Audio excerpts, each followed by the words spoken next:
Ravi de vous retrouver pour ce nouveau numéro du Dessous des cartes. Notre photo du jour nous emmène en Californie, à San Francisco, devant le siège de Twitter en janvier 2021, qui venait de prendre une décision historique, suspendre le compte de Donald Trump. Il s'agissait, selon Twitter, de l'empêcher de mettre davantage en péril la démocratie américaine, tandis que ses partisans avaient envahi violemment le Capitole à Washington.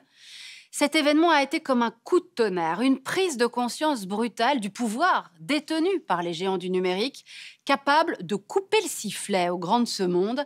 Avec des milliards d'utilisateurs, les réseaux sociaux sont de fait aujourd'hui un sujet géopolitique majeur, et c'est ce qu'on va voir aujourd'hui. Car ces réseaux sur lesquels nous passons des heures, qui les contrôle ? Qui les régule? Comment protéger toutes ces données personnelles que nous y laissons?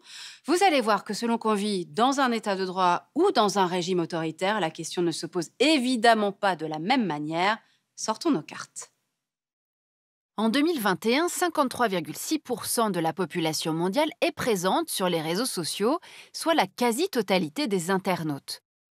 On dénombre plus de 4,2 milliards de comptes actifs, soit un demi-milliard de plus qu'en 2020. Un internaute a en moyenne un compte sur un peu plus de 8 plateformes et il y consacre près de 2h30 par jour. Alors si l'histoire d'Internet remonte aux années 1960, l'histoire des réseaux sociaux, elle, est relativement récente. Elle commence en 1997 avec l'apparition aux États-Unis du premier réseau social à proprement parler, sixdegrees.com. D'autres plateformes de ce type vont ensuite se développer. En 2002, c'est le cas de Friendster, suivi en 2003 par MySpace, avant que n'apparaissent les géants que l'on connaît aujourd'hui, Facebook en 2004, YouTube et LinkedIn en 2005 ou encore Twitter en 2006. Ces réseaux sociaux, qui ont fait la fortune de la Silicon Valley en Californie, ont très rapidement su recruter des abonnés bien au-delà des États-Unis. Les plateformes américaines sont d'ailleurs celles qui cumulent aujourd'hui le plus d'utilisateurs à travers le monde. 2,7 milliards pour Facebook, 2,3 milliards pour YouTube, 2 milliards pour WhatsApp, 1,3 milliard pour Facebook Messenger, 1,2 milliard pour Instagram, 740 millions pour LinkedIn ou encore 353 millions pour Twitter, très influent en raison de son succès auprès des milieux politiques et médiatiques.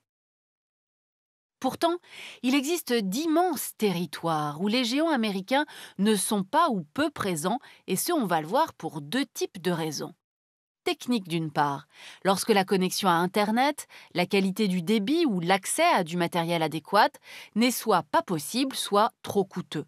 C'est le cas d'une partie du continent africain, où la part de la population présente sur les réseaux sociaux oscille entre 8 et 16%, à l'exception de l'Afrique du Nord, 45%, et de l'Afrique du Sud, 41%. Il y a d'autre part des raisons politiques à cette géographie des réseaux. À cet égard, le cas de l'Iran est intéressant. Instagram y est la plateforme préférée des internautes. Une performance assez inattendue quand on sait que Facebook, Twitter ou encore YouTube y sont bloqués par les autorités depuis des années. Les gardiens de la révolution ont en revanche encouragé l'émergence de solutions locales pour tenter de garder Internet sous contrôle. En 2018 déjà, le guide suprême qui détient le vrai pouvoir en Iran, l'ayatollah Khamenei, a ainsi recommandé à ses abonnés d'utiliser des messageries développées en Iran, comme Gap ou encore Soroush. L'élection en juin 2021 d'un président ultra-conservateur, Ebrahim Raisi, devrait accentuer cette tendance. En Russie, à présent, la situation est un peu différente. Les applications américaines n'y sont pas bloquées, à l'exception de LinkedIn. Ainsi, le principal opposant à Vladimir Poutine, Alexei Navalny, n'hésite pas à s'appuyer sur sa chaîne YouTube, suivie par près de 6,5 millions d'abonnés, pour diffuser ses vidéos dénonçant l'autoritarisme et la corruption du clan au pouvoir. En janvier 2021, son documentaire intitulé « Le palais de Poutine, histoire du plus gros pot de vin du monde », montrant des images d'une immense propriété située au bord de la mer Noire, a rassemblé plus de 100 millions de vues sur YouTube. Pour autant, des acteurs russes des technologies ont su très tôt, et ce sans soutien des autorités, développer leurs propres réseaux sociaux. Ces derniers, essentiellement utilisés en Russie et aujourd'hui surveillés de près par Moscou, sont également présents en Europe de l'Est. On peut par exemple citer Vkontakte, le Facebook russe, Abkarriera, un équivalent de LinkedIn pour les experts du numérique, ou encore Rutube, équivalent de YouTube. À présent, le cas chinois, qui se distingue tout particulièrement bien sûr, à la fois par son contrôle strict de tout ce qui circule sur Internet, par le blocage des plateformes sociales américaines et surtout par sa capacité à développer des systèmes 100% chinois. Son réseau social, WeChat, est ainsi incontournable dans la vie des Chinois. Il s'agit d'une plateforme rassemblant des outils similaires à Facebook et Instagram, tout en y intégrant des sites de e-commerce chinois comme Alibaba. WeChat talonne aujourd'hui le géant américain Instagram en termes de nombre d'utilisateurs, 1,2 milliard tous les deux, et commence à s'implanter au-delà du territoire chinois. Mais à l'été 2021, Pékin a repris en main les géants de la tech chinoise en limitant leur puissance et leur influence. WeChat est central dans la stratégie chinoise de contrôle de la population et dans le but de diffuser un modèle chinois afin que les valeurs occidentales et l'espace informationnel mondial ne rentrent pas en Chine. Alors voyons maintenant un peu plus en détail comment ce modèle numérique chinois, totalement contrôlé par le pouvoir, s'est mis en place. Dès 1998, la Chine a érigé une grande muraille numérique. Une stratégie qui lui permet de bloquer non seulement de nombreux sites étrangers, comme Facebook, YouTube ou encore Twitter, mais également de contrôler de très près ce qui se passe sur le web chinois. Ainsi, lorsque les internautes font une requête sur le web, les 3/4 du trafic restent à l'intérieur du territoire de la Chine. Le reste est dirigé vers les États-Unis.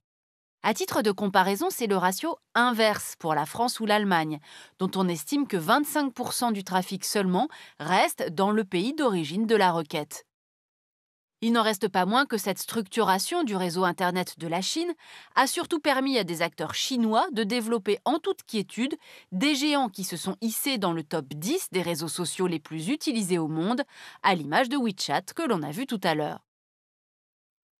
Mieux encore, ce protectionnisme numérique n'a pas empêché des acteurs chinois de partir à la conquête de nouveaux marchés, à l'image de TikTok, une application née en 2017 et développée par l'entreprise chinoise ByteDance. 3 ans seulement après son lancement, cette application spécialisée dans la diffusion de vidéos courtes cumulait près de 700 millions d'abonnés hors Chine. De nombreux utilisateurs, friands de cette application chinoise, la téléchargent partout dans le monde, aux États-Unis, en France, mais aussi en Inde, au Brésil, au Mexique ou encore en Russie. Depuis 2018, TikTok, c'est l'application la plus téléchargée au monde, à l'exception de celle consacrée aux jeux. Alors voyons à présent ce qu'il en est dans la démocratie libérale qui a longtemps été pionnière et leader dans le domaine numérique, les États-Unis, qui sont aujourd'hui, on va le voir, en plein débat sur les enjeux de régulation. Au départ, les États-Unis, le pays du libéralisme, ont laissé faire les acteurs du numérique. Symbole d'une réussite à la fois technique et entrepreneuriale américaine, les GAFAM témoignaient de l'influence des États-Unis dans le domaine d'Internet depuis sa création. D'une certaine manière, le rôle de mobilisation qu'avaient joué les plateformes américaines pendant les printemps arabes s'inscrivait dans cette vision messianique américaine qui consistait à diffuser au maximum les valeurs de liberté et de démocratie dans le monde. Mais progressivement, les réseaux sociaux se sont retournés contre la vie démocratique américaine, comme on a pu le constater lors de l'élection présidentielle de 2016. Facebook a d'abord été accusé d'avoir laissé une agence britannique spécialisée dans les campagnes d'influence, Cambridge Analytica, d'aspirer les données personnelles de dizaines de millions d'Américains à des fins électorales pour le compte du candidat républicain Donald Trump.